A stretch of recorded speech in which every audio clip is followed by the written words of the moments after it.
स्वागत है दोस्तों हमारे YouTube चैनल में। आज हम जिस टॉपिक के लिए बात करने के लिए आए हैं वो है GSTR 10 फाइनल रिटर्न। जैसा कि आप डिस्प्ले में देख पा रहे हैं, GSTR 10 फाइनल रिटर्न जो है ये किसे भरना है, इसकी डेट्स क्या है, इसे क्यों जरूरत है भरने की, और अगर नहीं फाइल करते हैं तो उसकी पेनल्टीज क्या क्या होंगी, इसके बारे में हम वीडियो में समझेंगे। और किस तरीके से ऑनलाइन फाइलिंग करनी है वो सब कुछ आज हम समझेंगे। तो चलिए चलते हैं अपने टॉपिक पे।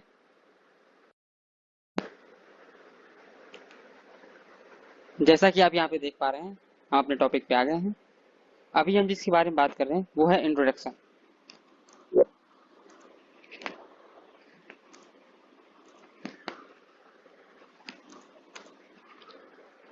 इंट्रोडक्शन में हम ये समझेंगे कि GSTR 10 है क्या। A taxable person who GST registration is cancelled और सरेंडर। तो सबसे पहले हम ये बात समझ गए कि GSTR 10 सिर्फ उन्हीं पर अप्लीकेबल होगी जिसका GST रजिस्ट्रेशन या तो डिपार्टमेंट द्वारा कैंसिल कर दिया गया है या उसने खुद से सरेंडर कर दिया है। To file GSTR 10 called final return, जिसे कि एक फाइनल रिटर्न हम कहेंगे। फाइनल रिटर्न मतलब ये हो गया कि इसके बाद आपको जीएसटी की कोई भी कंप्लायंस फॉलो करने की कोई जरूरत नहीं है। यह आपके जीएसटी रजिस्ट्रेशन कैंसिल या सरेंडर के बाद एक आखिरी रिटर्न होगा। इस स्टेटमेंट में क्या क्या होगा? This is statement of stock held by such tax payer on day immediate preceding the date from which cancellation is made effective. जैसा कि आप समझ पा रहे हैं, ये GSTR 10 जो होगा एक ऐसा फॉर्म होगा जो कि अभी हम प्रैक्टिकल करके देखेंगे। एक ऐसा फॉर्म होगा जिसमें जिस डेट में आपके रजिस्ट्रेशन कैंसिल हुआ है उसके इमीडिएट डे के पहले आपके पास अगर कोई स्टॉक है, आईटीसी है, तो उसके बारे में हमें डिक्लेरेशन देना होगा। This intent provide details of ITC, जैसा कि क्लोजिंग स्टॉक आपके पास लास्ट बचा हुआ है या वो कैपिटल गुड में है या इनपुट कैपिटल गुड में है या फिर स्टॉक के रूप में आपके पास है, उस आईटीसी को आपको दिखाना होगा। और टू बी रिवर्स्ड और पेड बाय टैक्स पेयर, या तो आप उस आईटीसी को रिवर्स करके जीरो करिए या फिर उसे टैक्स को पेमेंट करके उसे नील करना होगा। तो सबसे पहले हमारे मन में बात आएगी कि इसकी ड्यू डेट्स क्या है। तो GSTR 10 की जो ड्यू डेट है वो 3 महीने का टाइम दिया गया है। इसका मतलब है 90 डेज का। जिस दिन date of order of cancellation, जिस दिन आपके पास ऑर्डर ऑफ कैंसिलेशन आ गया उस दिन से 90 दिन के अंदर अंदर आपको ये रिटर्न GSTR 10 फाइल करना होगा।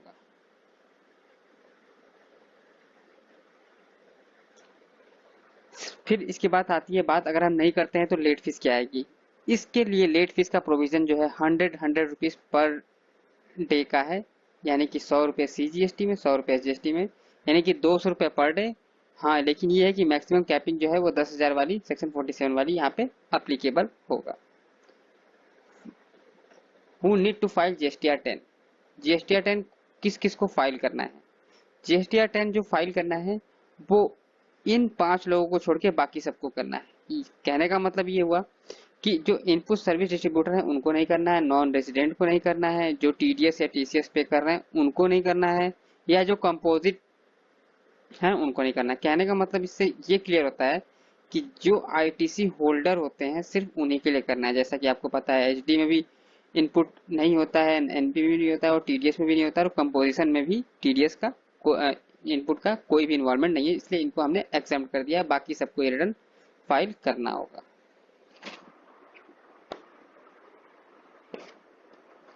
अब आगे बात करते हैं,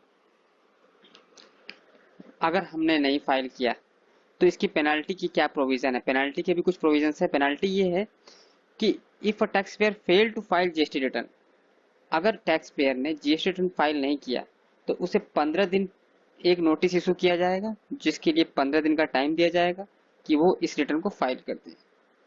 अगर फिर भी वो फाइल नहीं करता है देन डिपार्टमेंट सेल्फ जजमेंट के थ्रू सेक्शन 62 में डिमांड जो है इशू कर देगा GST के लिए अपने सेल्फ जजमेंट के थ्रू। ठीक है, अब हम चलते हैं कि हमें डिटेल्स क्या क्या रेडी रखनी है GSTR 10 फाइल करने से पहले। जैसा कि अभी हम प्रैक्टिकल करके दिखाएंगे आपको। तो सबसे पहले आपके पास जो GSTN होना चाहिए, legal name, business name, address, ARN, effective date of registration of cancellation, ये सारी चीज़ें आपके पास होनी चाहिए। Date of cancellation, closing stock का डिटेल होना चाहिए आपके पास। तो आइए चलते हैं और हम सीधा ऑनलाइन प्रोविजन पे फॉलो करते हैं।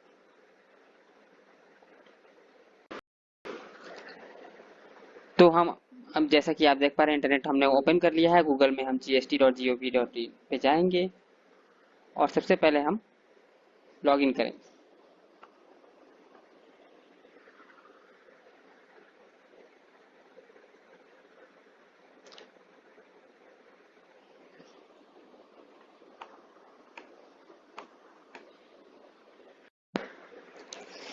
ये हम लॉगिन पेज पे आ गए। हम यहाँ पे अपना आईडी, यहाँ पे पासवर्ड, यहाँ पे कैप्चा हम मेंशन करेंगे।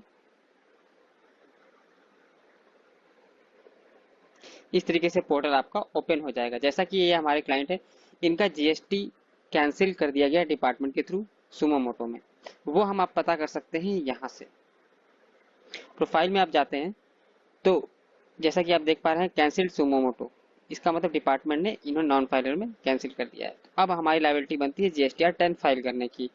तो अब रिटर्न डैशबोर्ड में जाएंगे हम और यहाँ आप देख पा रहे हैं फाइनल रिटर्न का ऑप्शन आ रहा है। यहाँ आप देख पा रहे हैं फाइनल रिटर्न पे क्लिक करेंगे।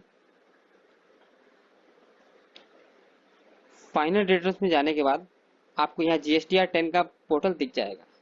यहाँ पे आप देख पा रहे हैं इन्होंने इनका ड्यू डेट जो है 22 मार्च 2021 शो कर रहा है, जो कि अभी तक इन्होंने फाइल नहीं किया है।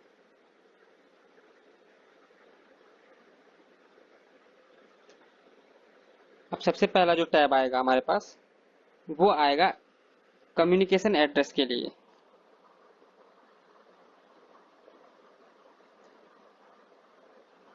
यहाँ पे आपको अपना एड्रेस मेंशन करना होगा। सपोज दैट कुछ भी हम इसमें मेंशन करते हैं एग्जांपल में आपको दिखाने के लिए।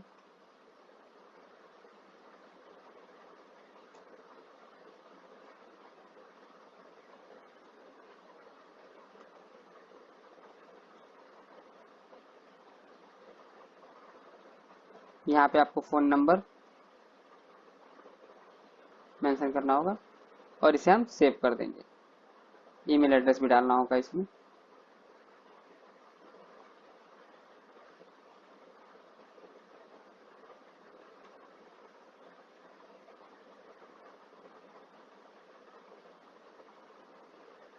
इसे हम सेव करके आगे बढ़ेंगे और इसको आप चाहे तो क्लोज भी कर सकते हैं। सीए सर्टिफिकेट का ऑप्शन यहाँ पे आ रहा है। तो दोस्तों पहले सबसे पहले मैं आपको यहाँ पे बताना चाहूंगा कि सीए सर्टिफिकेट की रिक्वायरमेंट कब आएगी, इसे आपको सीए से सर्टिफाई कब कराना होगा। तो सीए सर्टिफिकेशन की रिक्वायरमेंट तभी आएगी जब आपके पास कुछ ऐसे स्टॉक हैं जो जिसका आपके पास इनवॉइस नहीं है। जैसा कि आप कॉलम देख पा रहे हैं 8D। अगर आपको 8D में कोई भी फाइलिंग करनी है, कहने का मतलब है गुड्स डिटेल्स विदाउट इनवॉइस, ऐसे डिटेल्स दे रहे हैं आप गुड्स के जिसके पास आपके पास इनवॉइस नहीं है, तो उस केस में सबसे पहले आपको ये सी सर्टिफिकेशन कराना होगा और सीए का सर्टिफिकेट यहाँ पे अपलोड करना होगा। अगर आपके पास ऐसा कोई गुड्स नहीं है जिसके इनवॉइसेस आपके पास नहीं है, या कहने का मतलब है कि सभी गुड्स के इनवॉइसेस आपके पास हैं, तो आपको इसकी रिक्वायरमेंट नहीं होगी, कोई सीए सर्टिफिकेशन की जरूरत नहीं होगी। सीधा आप चाहें तो 8A, B और C का कॉलम फिल कर सकते हैं। 8D के कॉलम में आपको सीए सर्टिफिकेशन की रिक्वायरमेंट होगी, जो कि जीएसटीआर 10 फाइल करने से पहले अपलोड करना होगा। अब चलिए हम चलते हैं आगे। यहाँ पे ऐड डिटेल्स में आप देख पा रहे हैं, ऐड डिटेल्स में आपको डिटेल्स ऐड करनी होगी।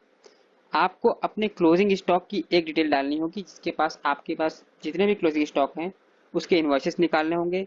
सप्लायर का जीएसटीएन नंबर डालना होगा, इनवॉइस नंबर डालना होगा, इनवॉइस की डेट और गुड्स का डिस्क्रिप्शन।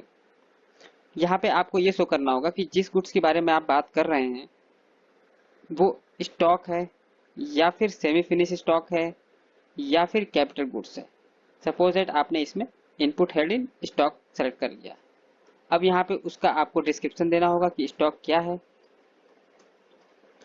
क्वांटिटी उसकी मेंशन करनी होगी कि बॉक्स में है क्या है, हमने बॉक्स ले लिया है और यहाँ पे क्वांटिटी हमने दे दिया 10 बॉक्सेस। यहाँ पे टैक्सेबल वैल्यू डालनी होगी उसकी। यहाँ पे आईजीएसटी इंटीग्रेटेड टैक्स का मतलब हुआ कि टोटल आपने जो है सीजीएसटी एसजीएसटी मिला के दोनों आप यहाँ पे मेंशन कर सकते हैं और इसको ऐसे आपको ऐड कर देना है। ऐड करने के बाद इसको सेव कर देना है। हालांकि यहाँ पे जीएसटी नंबर मेंशन करेंगे, उसके बाद ये सेव हो जाएगा। जैसे कि मैं आपको दिखा देता हूँ एक करके।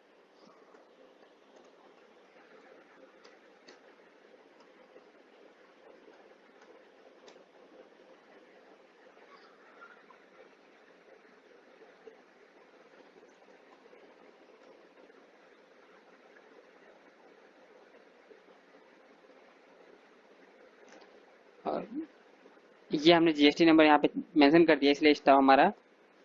कहने का मतलब ये है कि अगर आपने जीएसटी नंबर चेंज किया है, जीएसटी नंबर में कोई भी चेंजेस किए, तो आपका जो भी ड्राफ्ट होगा यहाँ पे वो रिमूव हो जाएगा। आपको दोबारा यहाँ पे सब कुछ मेंशन करना होगा। और आपको ये रिटर्न बहुत ही ध्यान से भरनी है दोस्तों, बिकॉज कि ये रिटर्न फाइनल रिटर्न होगी, और इसके बाद आप कोई भी चेंजेस या इस फाइनल रिटर्न को भी चेंज नहीं कर सकते। तो आपको पहले अपनी तैयारी कर लेनी है, उसके बाद ही आपको इस पे आना होगा। जैसा कि आप देख पा रहे हैं, CGST SGST भी ओपन हो गया, IGST भी हो गया यहाँ पे। क्योंकि हमारा आइटम जो है ये CGST SGST से बिलोंग है, इसीलिए हम इसको इसमें मेंशन कर रहे हैं और इसको हम ऐड कर दे रहे हैं। ठीक है, जैसा कि आप देख पा रहे हैं, ये हमने ऐड कर दिया। इसको अब हम सेव कर लेते हैं। यहाँ पे आप देख पा रहे हैं योर रिक्वेस्ट एक्सेप्टेड सक्सेसफुली। अब हम बैक आ जाते हैं। इस तरीके से जैसे आप देख पा रहे हैं, यहाँ पे स्टॉक आइटम शो कर गया। ये सारा कुछ हम यहाँ पे फाइल करके प्रीव्यू ड्राफ्ट फाइलिंग GSTR 10 को हम सेव कर लेंगे और इसको ओपन करके देख लेते हैं।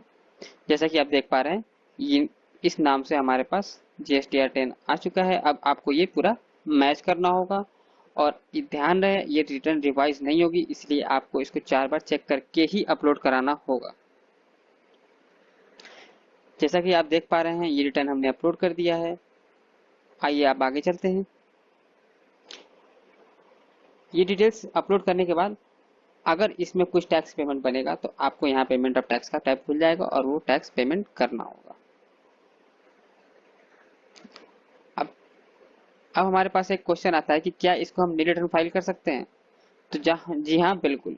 अगर आपने उस GSTN में कोई काम नहीं किया है और अपना GST सरेंडर किया है और कोई भी काम उसमें नहीं किया है, तो आपको उसे नील फाइल भी कर सकते हैं, इसमें कोई प्रॉब्लम नहीं है। लेकिन ये फाइल करना मैंडेटरी है, इससे ये आपको ध्यान रखना होगा। इसकी लेट फीस जो है वो पर डे 200 रुपये लगेगी। 100 रुपये CGST में, 100 रुपये SGST में, और मैक्सिमम कैपिंग 10,000 की है। तो जैसा कि आप समझ रहे हैं कि GSTR 10 आपको मैंने थियोरेटिकल और प्रैक्टिकल दोनों ही बता दिया है।